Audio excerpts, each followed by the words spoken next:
बात और सत श्री अकाल देने सबको। तो हारो हमारे ये चैनल में सुस्वागतम। और आप सभी हमारी इस गणित की दुनिया में जो कदम रखे हैं इसकी हार्दिक हार्दिक अभिनंदन हो तालियों के साथ। अभी हम सब और आप सब जो गणित की दुनिया में हैं उस गणित की दुनिया में याद कीजिए। अगर याद नहीं आ रहा है तो आप इसमें देख सकते हैं कि हम लोग अभी तक कहाँ तक पहुँचे हैं, इस दुनिया में कहाँ तक पहुँचे हैं। इस दुनिया में हम लोग एक्सरसाइज 3.2 तक अभी तक पहुँचे हैं। अभी बहुत एक्सरसाइज बाकी है और बहुत सारे चैप्टर बाकी है इस दुनिया को खत्म करने के लिए। तो आज के हम लोग के जो टॉपिक होने वाले हैं, ऐसे आपको मैं बताना चाहूँगा कि अभी सुबह के 4:15 हो रहे हैं और मैं आप लोग को इतनी सुबह में ये टॉपिक पढ़ाने जा रहे हैं। क्यों? क्योंकि इसका एक पीछे कारण ये है कि अभी गर्मी का मौसम चल रहा है, ठीक। और इस गर्मी के मौसम में अभी जिस टाइम में वीडियो बनाते थे उस टाइम में वीडियो क्या होता था कि लाइट काफ़ी कट जाता था। वीडियो बनाते बनाते कट कट कट। आपके सामने भी हुआ है, बहुत बार हुआ है। आपके रिकॉर्डिंग कर रहे लाइट कट हो गया। साइंस की वीडियो भी हुआ है काफ़ी ज़्यादा, 1-2 बार नहीं हुआ है मेरे साथ, बहुत बार हुआ है, ठीक। हर 5 मिनट में आया फिर कट, मेरा वीडियो ठीक से नहीं बन पाता है। इसलिए सुबह के कोई नो प्रॉब्लम रहता है, लाइट रहता है, इसलिए अभी बना देते हैं। अभी भी बहुत काफ़ी गर्मी है या फिर अभी सच बताए तो अभी स्नान किए हुए हैं अंदर से लेकर पूरा तक। क्या चीज़ है ये है, बहुत बहुत स्नान है सिर्फ आपके लिए, सिर्फ और सिर्फ आपके लिए। खैर इस सबको रखते हैं साइड में। और हम लोग जो ये एक्सरसाइज 3.2 था इसको खत्म करने के बाद बोला था कि मैं आप लोगों को अगले पाठ में यानी कि नेक्स्ट वीडियो में आप लोग का ये टॉपिक होने वाला था, एक रैखिक समीकरण युग्म को हल करने की बीजीय गणितीय विधि जो कि आर्टिकल 3.4 है, यानी कि 3.4 आर्टिकल है, ठीक है। तो विलंब नहीं करते हैं, बिल्कुल विलंब नहीं करना है क्योंकि time is money, don't waste your time. Okay, let's start, गो।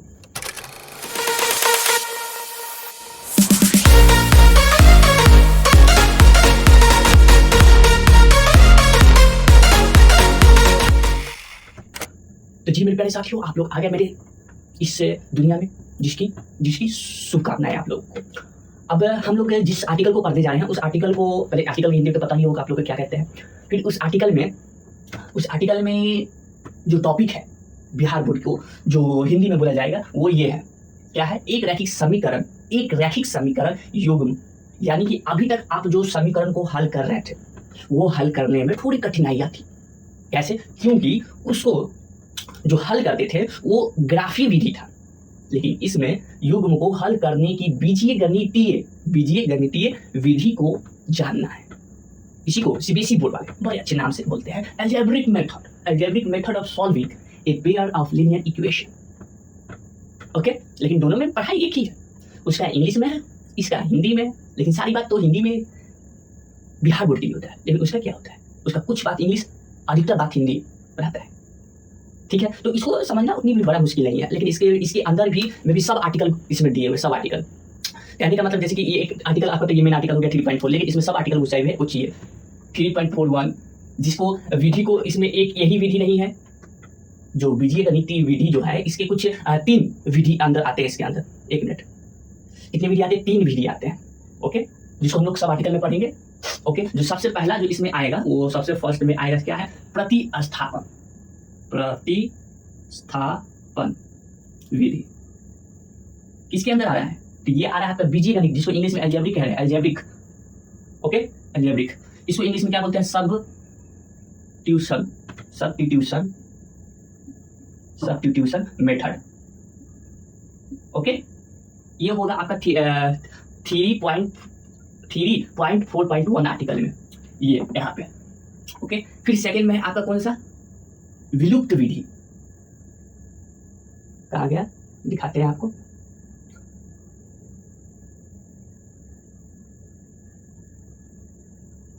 ये रहा, विलुप्त विधि कहिए या फिर विलोपन विधि कहिए। तो ये आपका इसका दूसरा बीजीय गणितीय का विधि होने वाला है, विलोपन विधि। इसको इंग्लिश में क्या कहते हैं? इसको इंग्लिश में कहते हैं एलिमिनेशन मेथड। ओके, उसके बाद थर्ड में आपका कौन होने वाला है? गुणन वर्ज विधि। ये रहा वर्ज गुणज विधि। ओके, इसको इंग्लिश में क्या कहते हैं? Cross multiplication method. ओके, गुणन है ना, गुणज नहीं, गुणन है। ओके, तो ये आपके इसके अंदर सब आर्टिकल होने वाले हैं ये, और ये मेन आर्टिकल ये है। ओके, इतनी बात को आपको समझ में आए तो इसको नोट कर लेंगे, ठीक है। Elimination method, substitution method, cross multiplication method, ये बड़ा महान हस्ती है। महान हस्ती कहने का मतलब ये थोड़ी अच्छी लगेगी आपको, पढ़ने में मजा भी आएगा, क्योंकि इसमें अंदर इंटरेस्टिंग रखा हुआ है। गजब की ये तीनों व्यक्ति हैं, इस तीनों व्यक्ति के बारे में पहले जानेंगे, ठीक है। उसके बाद ही इससे इसके दुश्मन से ये लड़ने का कोशिश करेंगे, क्योंकि इसके अंदर दुश्मन भी एक्सरसाइज जिसको कहते हैं वो भी आने वाले हैं। ओके, चलिए तो स्टार्ट करें। स्टार्ट तो कर ही दिए हैं।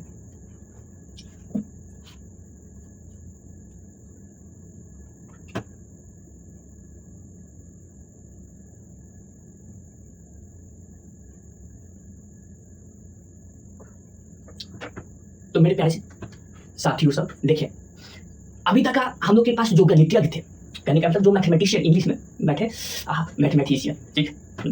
तो वो मैथमेटिशियन सब कर क्या रहे थे, वो कर ये रहे थे कि हमारे पास से ये इक्वेशन हो रहे थे, जैसे कि फॉर एग्जांपल में बताते हैं, ये क्वेश्चन हुआ, ठीक है। इस क्वेश्चन का पहले वो क्या कर रहे थे, क्वेश्चन का ये पहले निकाला कर रहे थे, क्या इक्वेशन निकाला कर रहे थे, ये इक्वेशन।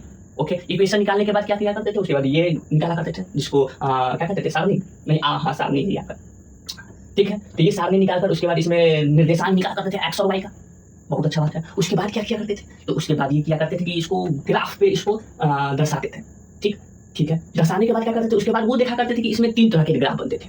कौन कौन, एक आपका बनता था ये प्रतिच्छेद, दूसरा संपाती, तीसरा आपका समांतर, ठीक।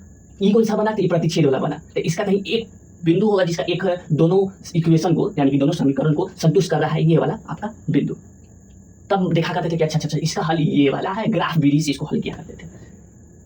लेकिन उनको बड़ा दिक्कत लगा इस बात का, बहुत दिक्कत लगा। बोले हमारे गणितज्ञ साहब कि ये काम तो हम कर लेंगे, मतलब कहने का मतलब है कि जैसे कि हम लोग तो बड़ा होगा, 35, 40, 60 बुढ़ापा होने जा रहा है, हम लोग यही काम कर लेंगे, क्योंकि इसको झेलने की आदत होती है, हम सबको इसको बनाने की आदत हो गया है। लेकिन हमारा जो पूर्वज का जो बच्चा, जो न्यू जनरेशन का जो बच्चा आने वाला है, वो न्यू जनरेशन का बच्चा ये क्या इसको इतना कष्ट झेल पाएगा। तो बोले कि बात तो ठीक कर रहे हैं आप, तो क्या किया जाए, तो ग्राफ विधि से तो हल करना ही करना होगा, लेकिन इसके लिए कुछ और विधि भी देना होगा। ऐसा क्या, हाँ ऐसा ही बात है। तो उन्होंने फिर विधि जो और आसान तरीके से इसको हल करने का बताया कि आप जो निर्देशांक निकाल रहे हैं ना, ये 1 और ये जो कम 1 और 0, इसको ग्राफ विधि से हल करना जरूरी नहीं है, आप दूसरी विधि लगाइए, इस विधि से भी निकाल सकते हैं। तो ये सब आपके लिए है, सब आपके लिए। चलिए, तो उन्होंने फिर निकाला ये 3 चीज, ये तीनों विधि से आपको निकाला जा सकता है, जिसको हम लोग ये बीजीय गणित विधि कहते हैं, बीजीय गणितीय विधि। आई कौन सा विधि था, ग्राफीय विधि था ये। ऐसा, हाँ, अगर किसी दुश्मन को हमला करने जा रहे हैं तो आपके पास जितना ज्यादा हथियार उतना ही अच्छा है, बिल्कुल। अगर कम हो तो आप एक ही हथियार से मार पाइएगा उतना आदमी को, इसलिए जितना ज्यादा ज्ञान मिले सब बटोर लीजिए। खैर, अच्छा इसमें एक बात और बता रही कि इसमें ऐसा कोई ऐसा टॉपिक, आर्टिकल, सब आर्टिकल नहीं है कि जो छोड़ा जाएगा, A to Z आर्टिकल बताएंगे, फुल्ली NCERT बेस्ड। बाकी का अगर आपको और भी कोई बुक का डिमांड है तो उसको भी पढ़ाएंगे, लेकिन इस सेशन को खत्म होने के बाद अगर डिमांड है तो। खैर, अपने टॉपिक पे आते हैं। तो उन्होंने ये 3 मेथड निकाला, ठीक है। क्या निकाला है, सबसे पहले बोलेंगे साथ में, प्रतिस्थापन विधि जिसको इंग्लिश में कहते हैं सब्स्टिट्यूशन मेथड, विलोपन विधि जिसको इंग्लिश में कहा गया एलिमिनेशन मेथड, वर्ज गुणन विधि जिसको क्रॉस मल्टीप्लिकेशन मेथड कहा गया। ओके, तो इसके अंदर हम लोग को ये वाला सब आर्टिकल को जानना है सबसे पहले, इसको बाद में, ठीक, इसको बाद में, इसके बाद। तो ये वाला एक्सरसाइज आपका होगा 3.3, पहले इसको जानने के बाद। चलिए आइए इसको जानते हैं, समझते हैं, बुझते हैं। इतनी बात तो जान गए ना कि अब इतनी बड़ी क्रिया करने से कोई फायदा नहीं। फायदा क्या है, इस बीजीय गणित विधि से। आइए,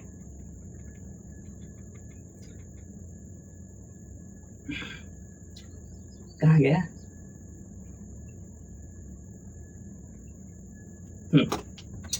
चलिए इसको मैं मिटा रहा हूं।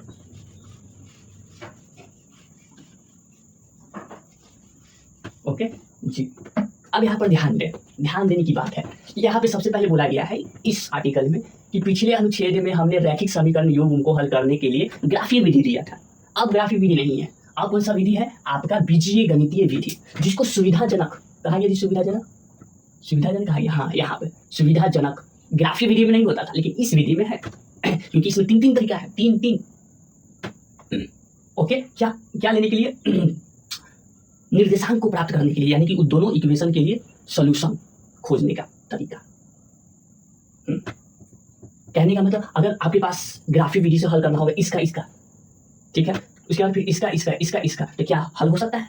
ग्राफिक विधि पे हम लोग कौन सा लेते थे? सिर्फ संख्या वाला, या तो माइनस खाता था या तो प्लस खाता था। लेकिन इसमें क्या है, दशमलव में है और इसमें बटा में है और इसमें क्या है, इसमें तो रूट में है। दिक्कत होगा बिल्कुल होगा। तो आइए दिक्कत होगा तो क्या है, दिक्कत नहीं लेना है, पूर्वज हमारे लिए बहुत चीज छोड़ के गया है विरासत में, तो उसको लेते हैं। सबसे पहले है प्रतिस्थापन विधि। तो इसको एक उदाहरण के जरिए समझना है, ठीक है, क्या चीज के जरिए समझना, उदाहरण के जरिए।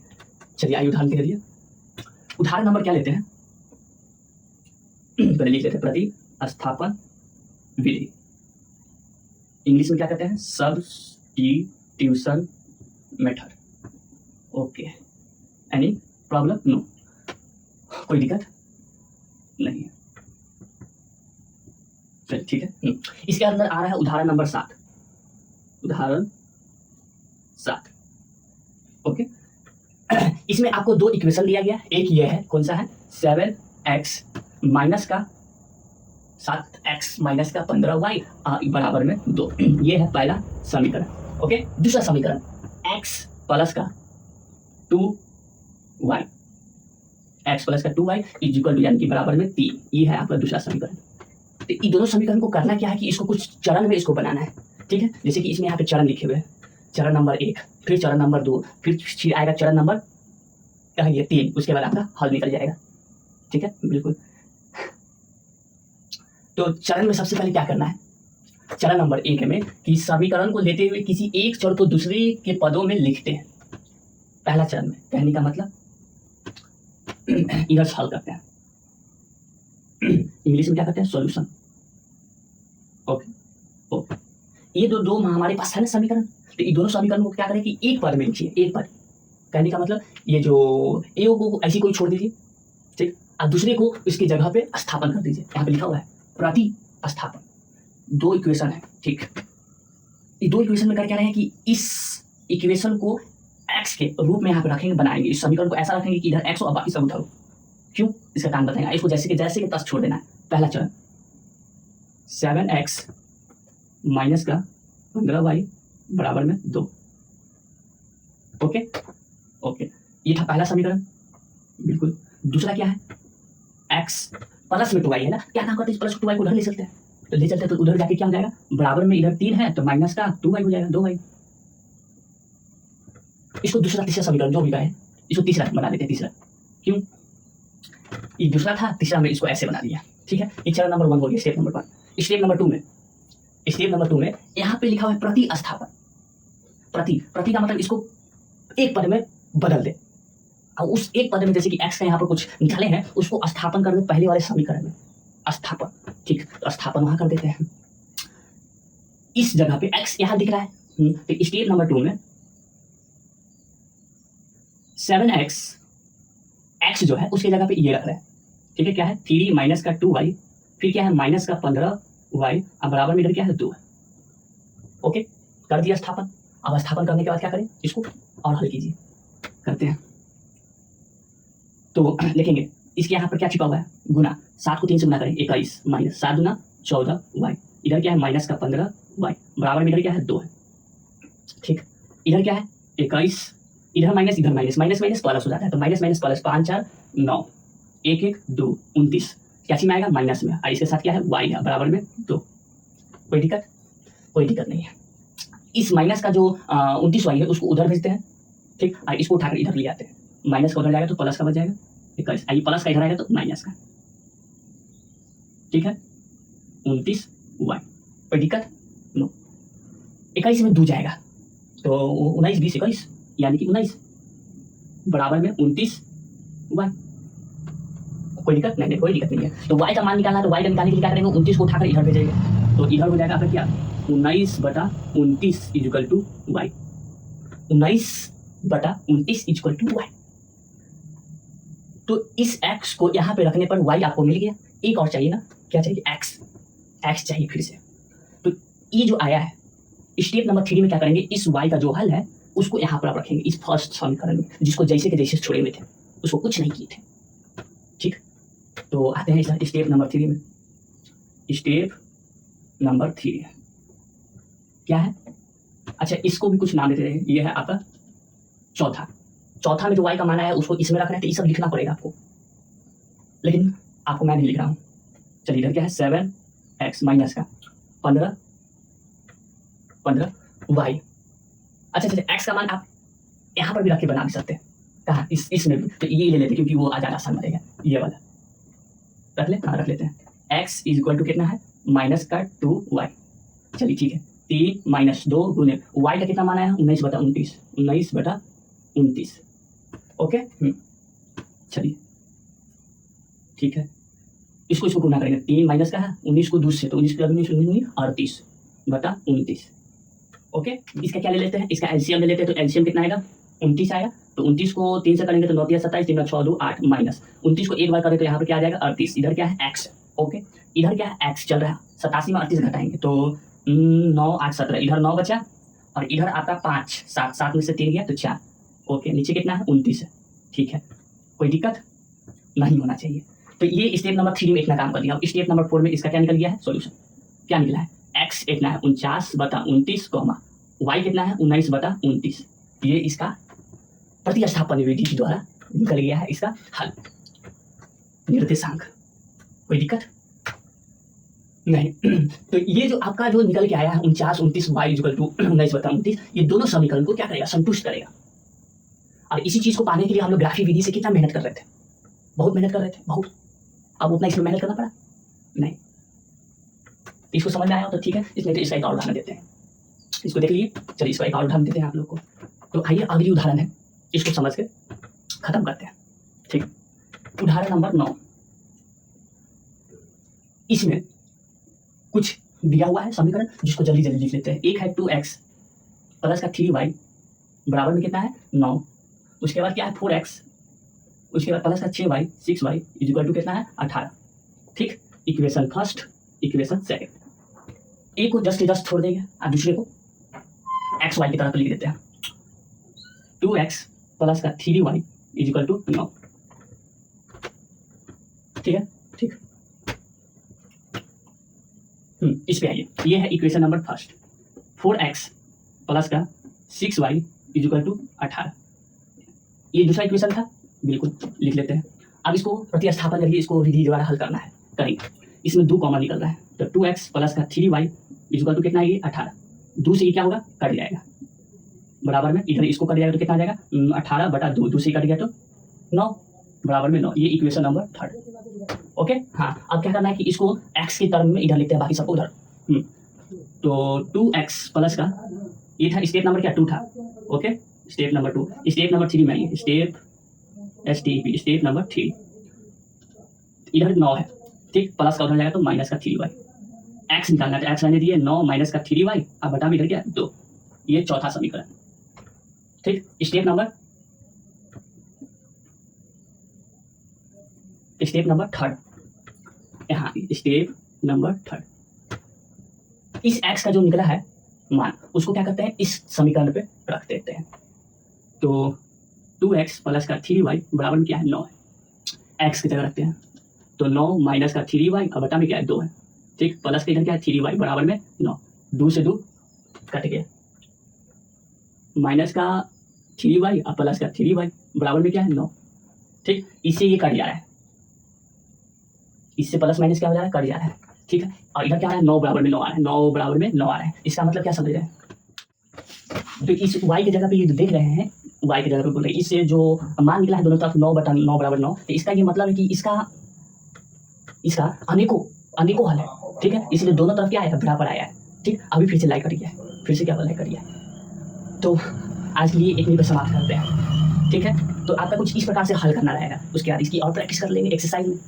ठीक है, तो अब नेक्स्ट वीडियो में आप लोग को एक्सरसाइज लेकर मिलेंगे। अभी जाने का अनुमति दीजिए। लोग का बहुत बहुत धन्यवाद। जय हिंद, जय भारत।